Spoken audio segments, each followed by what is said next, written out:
esse é o projeto de transformar a educação num grande negócio que a gente está chamando de financiarização ou de mercantilização da educação. Aquelas empresas todas, né, do Todos pela Educação, Fundação Lehman, iFood, que entrou em 2023, Itaú Social, Fundação Vale, agora também o B3 Social, que é da Bolsa de Valores, eles estão muito interessados em ganhar muito dinheiro, estão ganhando muito dinheiro com a educação, a partir também das tecnologias, dos cursos profissionalizantes, das consultorias, enfim. São várias formas, né? E o Estado ele vai virando não mais o prestador, mas o contratante. Vai mudando um pouco a relação do Estado também com a educação. O que nós estamos vendo é uma privatização da alma da escola pública também, do currículo, né, a partir do novo ensino médio. É o currículo da acumulação flexível. É o toyotismo aplicado na escola pública. Então, o que está acontecendo hoje nas escolas em São Paulo? Tem um sistema de metas que todo mundo tem que cumprir, tem um tempo para cumprir, e que se você não cumpre, você fracassou, você, inclusive, pode ser mandado embora. Como vários diretores, dezenas de diretores, tanto pelo Nunes, pelo prefeito Ricardo Nunes, quanto pelo Tarcísio, ambos da extrema-direita bolsonarista, demitiram professores na rede estadual e na rede municipal por não cumprir metas. É a lógica da meritocracia, só que ao contrário. Sabe o Round 6? Vocês assistiram? O Round 6 é o quê? Você não consegue chegar lá no negócio, você é eliminado. Então, é a lógica da meritocracia, mas não é que vai premiar quem chegou, vai eliminar quem não chega na meta. É isso que está colocado na educação, que significa o quê? O adoecimento extremo de professores, de estudantes e tal. A rede Universidade, Escola Pública Universidade Repu fez uma pesquisa que comprovou agora que, apesar de R$500 bilhão que o governador gastou com essas plataformas digitais, elas não têm eficácia pedagógica. E aí uma coisa interessante, pensando no tema do congresso aqui de vocês, é que o Renato Feder, que é o secretário de Educação de São Paulo, ele falou numa entrevista que ele se inspirou em 3 países para fazer o projeto educacional dele. E as plataformas digitais, ele pegou de Israel. Foi lá em Israel com a tecnologia, que é a mesma, nós estamos vendo lá na Palestina, treinando tecnologia de guerra para controle e vigilância de massa e extermínio dos palestinos, ele está aplicando na escola pública, né? Então, é isso. Por isso que eu queria dizer que isso tem muito a ver com a militarização também. Porque é o seguinte, estou tentando correr para dar o tempo aqui. Por que tem muito a ver com a militarização? Porque esse projeto privatista, a outra face dele é ser também um projeto autoritário, necessariamente. Porque você tenta enquadrar com a lógica neoliberal, né, com a mentalidade neoliberal, aquele estudante para ser ganho com a ideia de que ele tem que ser empreendedor, liderança, né, que são todas essas matérias, mas ele não consegue controlar todo mundo. A escola tem virado uma panela de pressão. Então, o que significa? Como é que se controla aqueles que não aceitam, né, essa lógica? Inclusive, eles chegaram a instalar câmeras nas escolas, escondido lá em São Paulo, com inteligência artificial, que estavam vigiando o comportamento do aluno. As câmeras eram capazes de monitorar a sonolência do aluno, em que tempo, em que aula, e depois cobrar do professor o feedback, porque você tem que fazer tantos % dos alunos estão com sono na sua aula. Uma loucura completa, gente. Isso não é que é uma coisa, não é Black Mirror, isso estava instalado já em 11 escolas de São Paulo, escondido. É isso, até caiu o negócio. Vocês viram que... E quem não se enquadra vai ter que se enquadrar pela força. Não sei se aqui vocês usam essa expressão, mas lá na Brasilândia, de onde eu vim, periferia de São Paulo, a gente usa essa expressão enquadrar quando o policial para o menino na rua para fazer a revista. É isso... Falta 5? Ufa, vai dar. É isso que também esses governos da extrema-direita querem fazer, né? Então, traz a polícia. A mesma polícia que extermina a juventude negra fora da escola, ela agora faz isso de dentro da escola. Esse tipo... É sério isso, porque os dados de São Paulo também, que saíram do ano passado, 1 a cada 3 crianças mortas por morte violenta foram pelas mãos da polícia. E nós sabemos quem são essas crianças. São as crianças negras, são as crianças imigrantes. É a cultura de paz que eles querem instalar nas periferias. Uma das escolas que o Tarcísio tentou implantar o projeto cívico-militar em São Paulo, a gente derrotou, era uma escola de crianças pequenas, com a maioria imigrantes bolivianos. E ele queria militarizar essa escola. Qual a intenção de fazer isso, né? Então, essa é uma discussão. Por último, queria comentar o seguinte. Nós precisamos entender uma coisa. Esse não é o projeto só da extrema-direita. Se a gente não entender isso, a gente não consegue combater. Esse projeto não é o projeto da extrema-direita, simplesmente. Não estou dizendo que a extrema-direita não agrega coisas, como negacionismo, etc., etc. Mas esse é o projeto do capitalismo para a educação. É o projeto de transformar a escola numa escola flexível, que pode mudar rapidamente ao sabor do mercado. E esse projeto é implantado por todos os governos que seguem governando para o capitalismo em decadência. Isso significa, gente, que, sabe o leilão que eu falei das escolas, do Tarcísio? Ele foi financiado com dinheiro do BNDES, dirigido pelo mercadante do governo Lula. O novo ensino médio, ninguém mais pode dizer que era o novo ensino médio do Temer. Agora é o novo ensino médio do Lula e do Congresso. É o novo ensino médio da Fundação Lehman, do Todos pela Educação, que, aliás, o Haddad, quando era ministro da Educação, foi um dos fundadores do Todos pela Educação. E o novo ensino médio seguiu praticamente intacto. Aumentou um pouco as horas das disciplinas básicas, mas nem garantiu que isso fosse... que em São Paulo, por exemplo, nós não retomamos a aula de Sociologia e de Filosofia.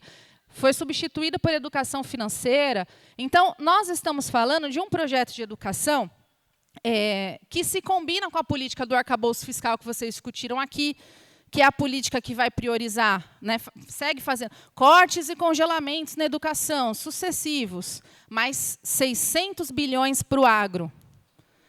Então, aqui, se a gente entende que é um problema da extrema-direita, que a missão da nossa vida é simplesmente derrotar a extrema-direita, nós vamos seguir com o discurso da Frente Ampla, que é todo o esforço do mundo, toda a unidade do mundo para derrotar a extrema-direita. Aí todo mundo se junta no mesmo projeto. Está derrotando a extrema-direita?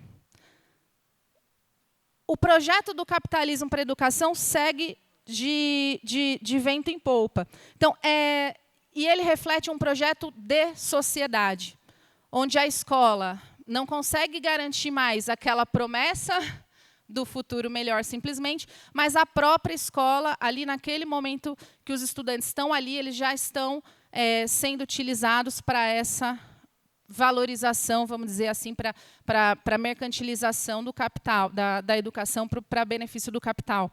É uma escola que, cada vez mais, assim como tudo no capitalismo, né, ela vai para o benefício do lucro. E o que significa isso do ponto de vista educativo? Necessariamente, precisa acabar com a autonomia do professor. Necessariamente, precisa aprofundar a precarização do trabalho, docente, inclusive. Por quê? Esses dias eu estava numa escola, fazendo uma visita, e o coordenador estava explicando lá, olha, gente, para tudo agora, ninguém dá aula mais hoje, porque a gente tem que passar um vídeo para o tal do SAEB. Então, eles vão ficar 3 horas parados assistindo esse vídeo, é isso que eles vão fazer e tal. É uma lógica de um sistema que é tão falho que todo mundo que está ali sabe que é um absurdo, você deixa de dar aula para fazer para ficar lá fazendo o que o governo faz, que eu fiquei pensando, gente, por que a gente não para tudo e não faz uma greve, né? Mas mais da metade da categoria, no nosso caso lá, é trabalhador precarizado. Então, não é tão simples assim, é uma coisa que vai se combinando com a outra. Aí, para começar, para terminar, tem muita gente que fala, olha, não dá mais, educação acabou, né? Os professores lá, apagão de professores, ninguém quer ser professor. Qual é o problema? O problema é que não tem escapatória, porque se o capitalismo está preparando estudantes com esse tipo de ensino, é porque ele precisa de trabalhadores desse jeito. Então, essa realidade não está só dentro da escola, ela está fora da escola. Por isso que, hoje, quem é trabalhador, educador, defende a educação pública, precisa, sim, ter um projeto de luta contra o capitalismo, porque defender a educação significa destruir esse projeto que o capitalismo tem para a educação, para o trabalho e para o futuro da juventude da classe trabalhadora. Obrigada.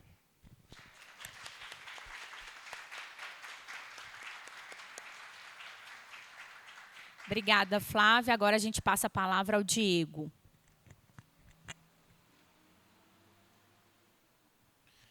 Boa tarde a todas e todos.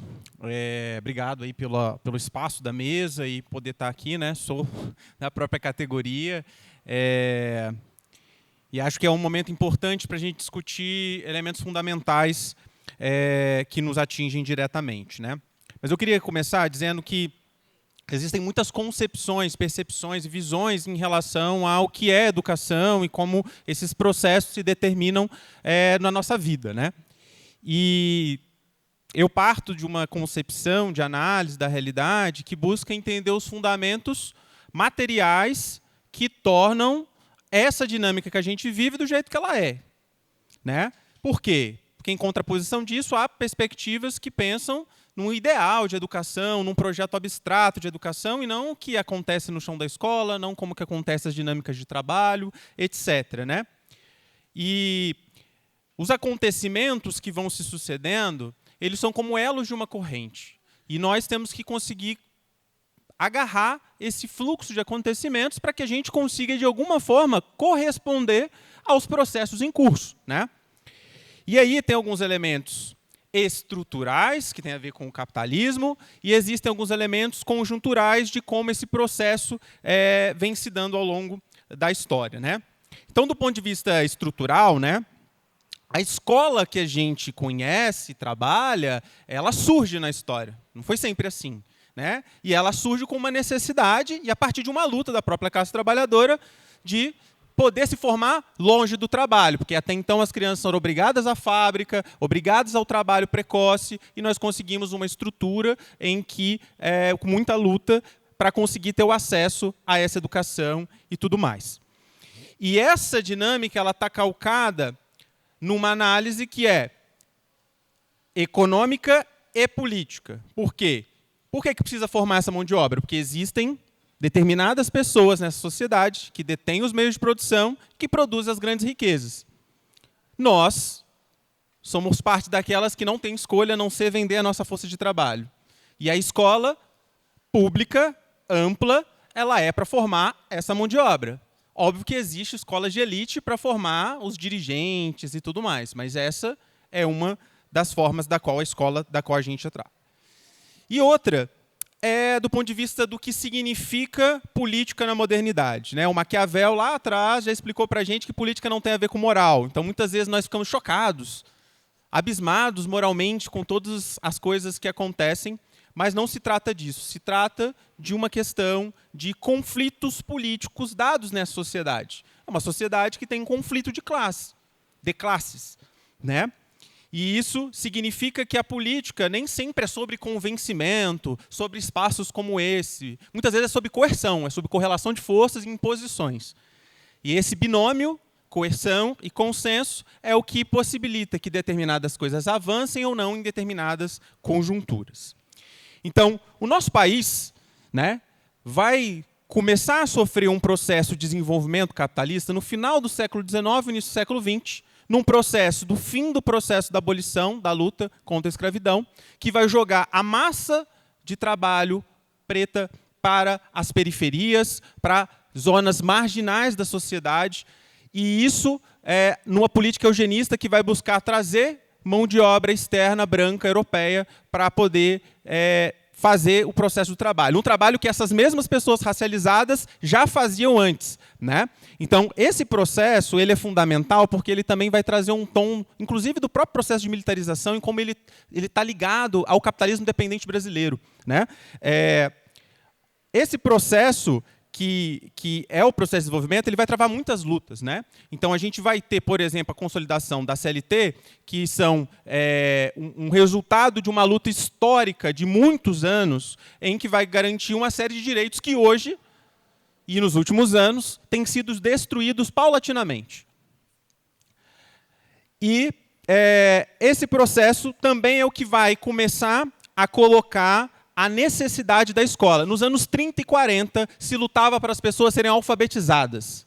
Não existia escola para as pessoas. Os grandes movimentos de educação popular surgem nesse momento. Então, a nossa luta, ela começa nesse processo e vai avançando. Então, a gente vai ali nos anos 50 e 60, numa luta pelas reformas de base e tudo mais, conseguindo avançar um pouco. Então, muitas escolas aqui da rede são frutos desse processo de início, de surgimento mais robusto da expansão ainda inicial das redes públicas, né? E, ao mesmo tempo, também da manutenção de determinadas estruturas privadas de escolas, muitas delas ligadas a questões convencionais, né? Ligadas à igreja e tudo mais. E a ditadura empresarial militar, ela cumpriu um papel muito importante, não só na repressão do movimento, mas da diluição e destruição de vários direitos, inclusive da educação, né? E esse processo que consolida um fluxo de lutas que muitos que estão aqui viveram, vai fazer um processo de transição, de uma redemocratização, onde nós não acertamos conta com o nosso passado militar. E a presença dos militares, das instituições militares, com a sua doutrina francesa, estadunidense, continuam nas estruturas do Estado brasileiro, e é elas que vão, adormecidas por um processo de lutas ali constantes nos anos 90, ressurgir nesse processo mais recente, né? Então, tem uma entrevista importante do Luiz Carlos Prestes no Roda Viva, lá no início dos anos 90, e ele fala muito claramente desse processo da manutenção dos militares dentro das estruturas do Estado brasileiro e como hoje isso demonstra a sua força e seu enraizamento, né? E aí, nos anos 90, já foi colocado, né, um processo bastante claro que todo mundo estuda das políticas neoliberais. Então, qual era a contradição? O momento que a gente expandia as redes públicas de ensino, né, garantindo acesso a muitos setores que ainda então não tinham ensino fundamental, por exemplo, é o mesmo período das reformas neoliberais, do consenso de Washington e daquelas políticas do Banco Mundial, do FMI, que vão amarrando as estruturas financeiras e dirigindo a política pedagógica dos países, né? E isso vai seguir. E quando a gente, né, tem o governo de conciliação de classes, esse processo ele não desaparece, pelo contrário, né? Eu estudei na universidade num período onde a gente analisou muito essas políticas dos governos de conciliação, na perspectiva de que a gente ia ter grandes mudanças, mas o que a gente viu? A implementação de um processo de avaliação externa que, no fim, quer fazer um controle curricular e tentar disciplinar o próprio trabalho e a autonomia docente, né? Além das diversas políticas de transferência do recurso público da educação para a iniciativa privada. Então, os barões da educação, que estão no ensino superior, mas também estão na educação básica, crescem vertiginosamente nesse período, com política de FIES e outras políticas, e nessa hegemonia do Todos pela Educação, que já foi colocada aqui, que é talvez o organismo que congrega os mais diferentes setores da burguesia e do empresariado, que dirigem a política educacional no nosso país desde a redemocratização, né? E agora num nível ainda mais forte desse processo. E aí vem a crise de 2008.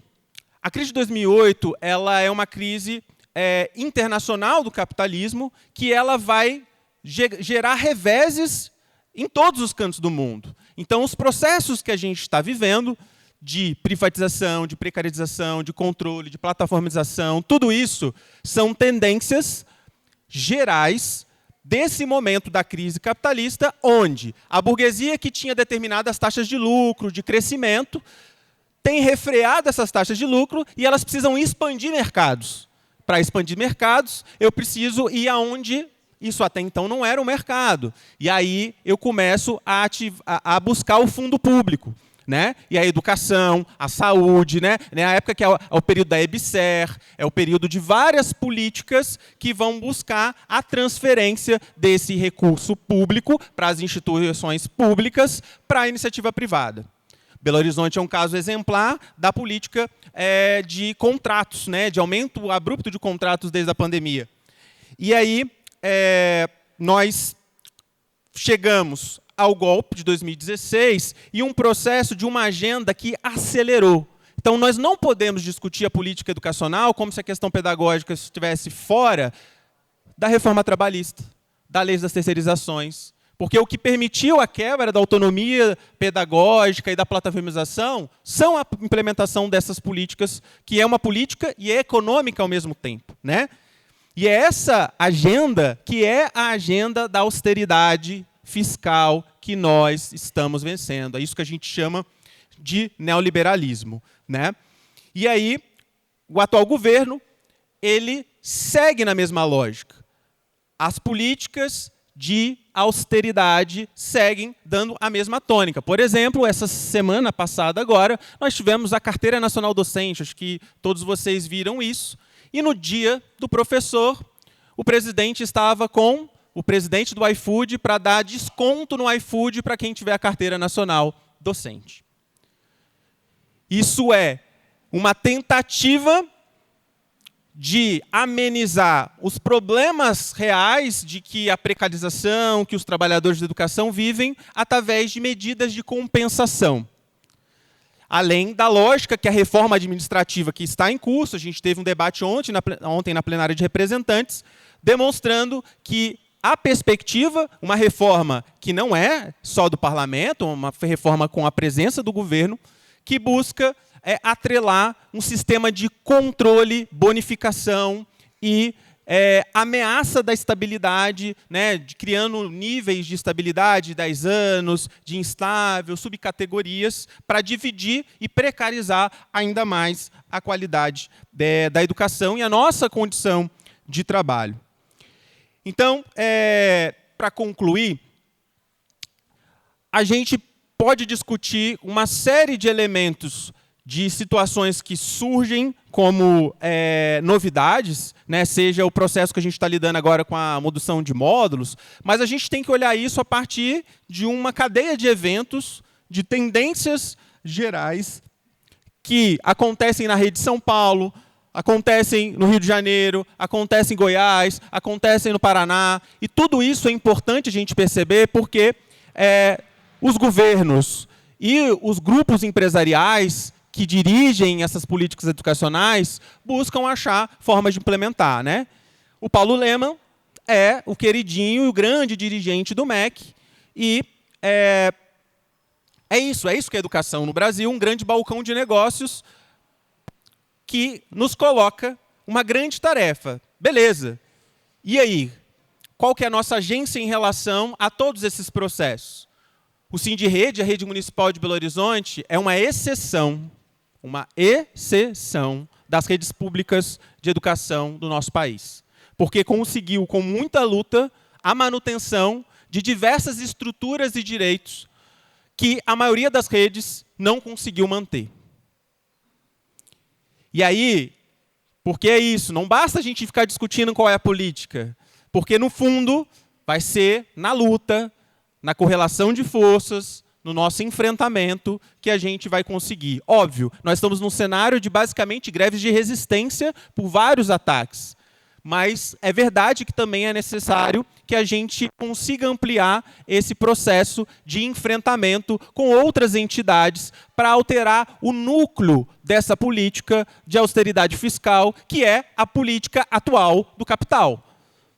Pode até mudar a política de austeridade para outra política, mas vai continuar sendo a política do capital, se a gente não construir uma alternativa dos trabalhadores com a perspectiva de uma educação para os trabalhadores e para uma sociedade socialista, na minha defesa, obviamente, mas de uma outra sociedade. Até lá, nós vamos estar nesse enfrentamento e nessa resistência, e acho que a gente deve ter muito orgulho na nossa capacidade de resistência. Mas ainda isso é muito insuficiente, porque uma andorinha só não faz verão, e nós precisamos avançar nessa luta com todos os trabalhadores de educação para derrotar contra a reforma trabalhista, contra a reforma da Previdência, reforma administrativa, lei das terceirizações, porque enquanto isso vingar, o nosso futuro está ameaçado. E nós temos que lutar para conquistar um futuro nosso e não sermos refém dessa distopia que é o que se apresenta para a gente nos próximos anos. É isso, muito obrigado. Muito obrigada, Diego. Pessoal, agora o nosso palestrante fará uma fala online. Sua apresentação será virtual. Daniel Cara, 15 minutos de fala. Só aguardem um momento, por favor. Daniel.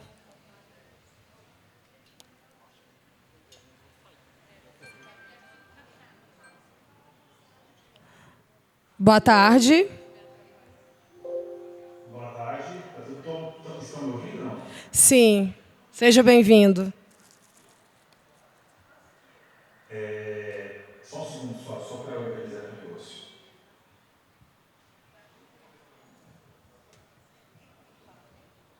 Vai ficar muito ruim, gente.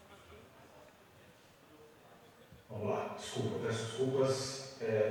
Bom, em primeiro lugar, boa tarde a todas e todos. É um prazer estar nessa mesa para discutir privatização, militarização e mercantilização da educação.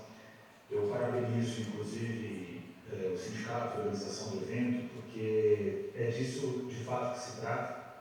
A militarização é um braço para a privatização e para a mercantilização. Eu vou defender aqui um argumento que, na prática, já foi muito bem trabalhado pelo José Heleno, pela Flávia, pelo Diego. Então, eu vou procurar seguir a linha deles e agradeço as exposições.